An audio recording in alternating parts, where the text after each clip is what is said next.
Hi guys, and welcome to another video. Rob here again. And as always, thank you for coming back and watching these clips. Thank you for liking, subscribing and sharing. And if you're not doing any of those things, do them right now. Okay, cool. What am I talking about today? So recently I've been posting video clips of playing drums since the dawn of time. And I've done pad videos, as you know. I've done pad videos from this spot where I've been sort of headless. It's just my arms playing, and then from over that side of the table and stood up here. And obviously videos from the studio between lessons on a Sunday when students aren't there, or even during gaps in recording sessions. But I don't always do that because it gets on people's nerves if you're constantly playing. And it also gets on mine because I want to focus more on the client's song that I'm working on. Or if it's my material, like lately, I want to focus on that.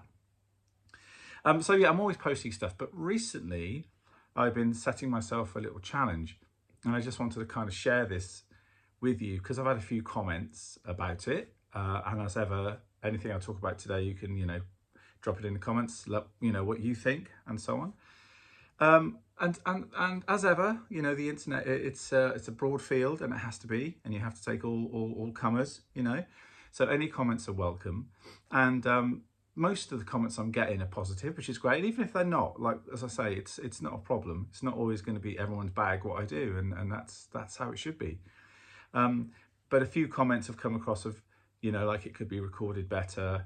I can't hear the drums as well as the backing, or the backing isn't, it's not well mixed or whatever. So I just wanted to quickly go into this, explain what I'm doing, and also explain why I'm doing it and how it's done, I guess. So firstly, the thing is, I've been recording, as I say, between lessons, these little clips that I'll put up as reels, because I record them in portrait mode rather than landscape.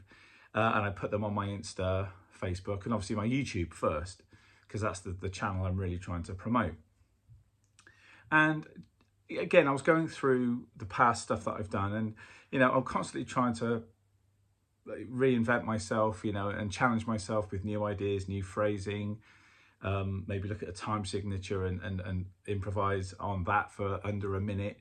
Or it could be a groove, it could be a tempo, a feel, a phrasing idea, like an ostinato, whatever. I'm always trying to do that. So I've kind of always challenged myself, and I've been here talking about that before, but just I've been thinking that bringing all these things together, because even with your own ideas, you have to cultivate them and let them grow and develop into something else. And as they do that, along the way, other things come in. So what I'm saying is, I've always done these jam ideas. I know I've done them going back 3 years, but it only dawned on me that if I'm always talking to my students about phrasing and structure, and some of the artists I've talked about before that I've worked with have said that I framed their music really nicely, understanding the story of the song, the dynamics, the flow, and that is important to me. All those things you can't necessarily learn in books. You have to listen to music, and you have to immerse yourself in the forms of different styles of music. So a couple of months ago, maybe it was before, but let's not try and put a date on it. Who knows what goes on in here. But it became clear that yes, I can do these ideas, and sometimes I do them with my in-ears to click. Sometimes most of the time actually, I just let them come out, because that was the thing. Originally, when I did the Rob Rambles, it was freedom to play, trying to get people to improvise and feel free. But as I say, a couple of years on, I'm now starting to feel that as I'm lecturing and teaching about, and mentoring, of course, about various phrasing and how drummers can develop structure from the drum part, not just this is a verse, this is a chorus, but how you can listen to every instrument to see if there's other things that you could add on the drums, or even take away from the drums and let other instruments do these things, but being more musical, a massive overview of the music. So just lately, again, I've been recording some on click, some without, and just thinking, right, I'm gonna keep doing what I'm doing, this structure of this minute performance, but I'm going to write music to it.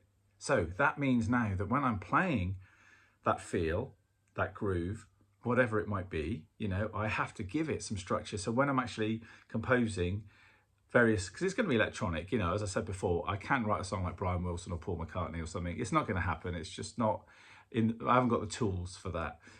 But thanks to my sort of craft work, Gary Newman, and early dance and funk kind of Devo, Prince kind of vibes, I could piece together various soundscapes, and that's what I like. I'm into that vibe, plus the minimalistic music things that I love. So yeah, that was my challenge. So I've got a minute. So the drum part, even though before I was trying to make it happen without any accompaniment, but now I feel like I have to make it work. So this was the challenge. So I've been saying to my students, you know, check out these recent ones that I've done. The tracks weren't recorded beforehand. I think there was 2 last week, to be honest. The ones where you see my laptop on the screen, they were. I have to be honest, they were. So, but the recent ones, which would be 3 or 4 now, if you go and look at my shorts and then like and subscribe and share, you'll see that there's no laptop and there's no in-ears. So, you know, I'm coming up with the ideas, trying to keep the groove, keep the feel, but also orchestrate around the drums and give stabs and accents that I can pick up on later. So as a drum piece, it still would have been cool, but now I have to think that I'm going to compose on this later. I have to make it interesting. So do you see what I'm getting at? It kind of forces you not to sit there and just play a drum solo, or if it does, do things where there's going to be some accents and pushes where you can put music to it later. Now, I know everyone's not going to get off on this idea and then going to think, whatever, I'll just play to pre-recorded music and just jam. That's fine too. But I'm talking about develop your creativity and seeing how far you can go with what you've got. Sometimes I do them and they're pretty dull. I'm not going to lie, whether it be the instrumentation I add to it, or the drum idea wasn't sparky enough, or whatever. But then I have the challenge of like, actually, even though I probably had a moment where I didn't play much, maybe I was thinking in the back of my head, I'll let the music do the talking and the grooves are just going to hold, like the one I posted today, which I called Camera Stand YouTube. You know, you know what I'm talking about. That one. That really doesn't do an awful lot on the drums. It's more groove based. But the little pushes I did put in, I can add little stabs. And so do you see what I'm getting at? Go and check these things out and give them a listen. But I just think as a drummer, it's really going to tune you in if you're doing this yourself in your practice time, only as part of your practice time. Obviously, you've got your band practicing to do, your rudiments and your general timekeeping, all those other things that we use, you know, the tools of our instrument and our learning and development, all that stuff, linear drumming, you know, styles, whatever. But maybe if you're into it or you're sort thinking, that could be quite cool, give it a go because it really opens up a lot. It also shows you what you can and you can't do and what you'd like to maybe get to.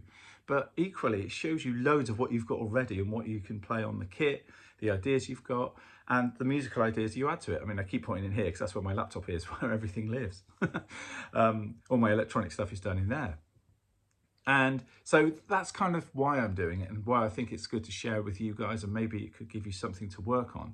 Now, sound-wise, yes, I don't record it on my Scala, I don't do that. I could put all the mics in, but I haven't got the time. And to be honest with you, it wasn't a question of, these things were always going to be off the cuff. They weren't like, I'm going to get all the lights, more cameras, get my focus right. That's what I was looking for. Get my focus right, my laptop set up and do this. You know, I could do that, but I'm already busy doing other things. I wanted this to be off the cuff. So I do realize for some people, and I guess for me, myself as well, occasionally it is frustrating when the sound, it's hard to mix the two because of the drum sound is going straight into my phone, you know. So I will admit that, yes, it would be nice, I guess, if I could set all that up, but it takes time and also takes away this kind of urgency of doing it. I've only got so much time, and I in a way, I only want to give this so much time. There's other things I need to be doing. And it's like, what can I do from this? What can I do from this? It's the excitement of setting it up and doing it. And like, what's going to come today? And I don't actually go to the studio before these lessons thinking, right, I'm going to do this rhythm. I just literally sit there and then think, okay, count in, and off I go. And that again, too, is quite scary. So what am I going to create? And some days I do it and I think there was nothing much good on that. And I'll come home and I'll airdrop them onto my laptop and I'm like, that's pretty good. Or I can hear music in this already. And that's great. And other times it just doesn't work. So I just store them away. I'm not going to delete them because that's really not the point. There's going to be something in there and it's up to me to find it. You see what I mean? It's like, I just can't. And there's a little mistake in the one I put today where I go around the kit, and it doesn't quite happen the way it should. And I sort of look up as if to say, oh, well. But then on the programming stuff I did, I put like a Lindrum cha-cha-cha-cha with like a delay and reverb on it, and it sort of covers that space, but now you know where it is. It's just towards the end. But that's okay. The rest of it is groovy, and the other stuff I've put to it is kind of makes it into something for me. Now, as I say, it's a personal journey, and other people may watch these things and go, yeah, it's all right, whatever. I'll go back to so-and-so playing, you know, 2 billion BPM with one hand. That's cool. You know, that's what the internet's about. You've got all this choice. But I know what value this brings, I think, to oneself, you know, musically, and developing, understanding phrasing, orchestration, and all these ideas of composition. Giving yourself these little challenges, you know, is a really good thing. So I'm really psyched about it, you can tell. Let me know what you think about it, or if you've got something similar that you do. You know, because obviously there's software now where you can take drums off of recordings and put your own thing. Maybe your thing is doing that, you know, and adding fills and playing 7/4 on something like Hey Jude. Well, that's cool. That's also, you know, your personality, your character. That's you coming out. But as I said, this is very much my idea, so that's what I'm here to talk about. So if that floats your boat, or you want to ask any questions about it, then, you know, drop it in the comments or email me here. You know how to get hold of me, and we can talk about it. And also, if you try it, and let me know how you get on, because I think you may find it's a bit tough to get started, but after a while, and you're on this sort of train, you understand what you need to do. It's quite addictive, you know, and then before you know it, you're coming up with ideas that if you drew them out a bit and made them longer, drawn them out rather, a bit longer, you can draw them out if you want, then, you know, you may come up with your own little soundscapes in music and songs, and that's kind of how I fell into music myself, you know, writing my own compositions. And as you know, or if you don't know, I'm writing my own album. I've been writing it for 5 years, and I'm just getting around to getting it recorded and finishing it off. But it's taken a little bit longer than I thought, but that's another thing. But I won't go into that now. That's on some other clips. So let me know what you think. Thanks for watching. I'm going to keep posting these things. For the people who wrestle with the sound, I'm sorry, I'm doing my best, but think of it more, as I've just explained it, it's more of a creativity project than, you know, a chin strokey like sound engineering thing. But I do agree with you. Yeah, some of them I know it'd be nicer if they were captured better. Let's put it that way, from the drum performance side. Then it could be easy to edit and mix. But as I say, now you understand why. I hope that, you know, clears that up. And it's the urgency of making the music and getting them out there and sharing. And I'll do as many as I can. If you dig them, great. If you don't, that's great too. Check them. There might be some ideas that you like or dislike. Okay, as I say, thanks for joining me. Have a groovy Wednesday. And as I say, leave stuff in the comments. Have fun. Keep on drumming. Love life. Love people. Love everything. And I'll see you again soon.